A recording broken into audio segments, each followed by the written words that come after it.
this video, I'm going to show you how you can create a table in Visual Studio Code.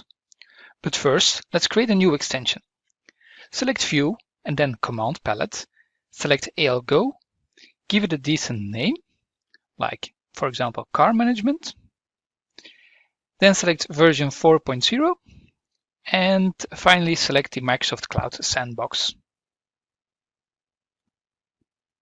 Now I'm first going to remove the Hello World, so right click and then select Delete. Next, let's download the symbols via the command palette. So select View, Command Palette, and then AL Download Symbols. Voila. And then in the app.json file, I can change the name of the project and the publisher. So let's change this to Microsoft. Okay. Let's create a new file for our table. Let's give it the name car.table.al. Once created, we can use the snippet T table, select it, and change the ID and the name. So 50,100, and then the name will be car. I'm adding some extra properties over here, like the caption, setting this to car.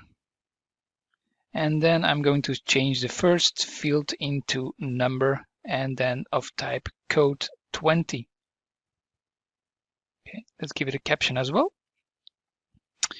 And then because I changed this into customer content, I'm also going to change the data classification of the number into customer content. You can see a list over here, and I'm going to select customer content.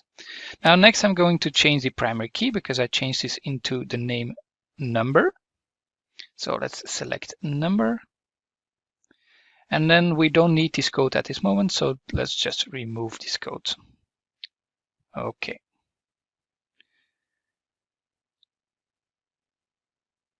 Now I'm going to add an extra field with the snippet T field. So let's select it. Let's give it number 2 and then description as the name. And this is of type text 50. Let's set the data classification to customer content and let's set the caption property as well. So let's put this into description.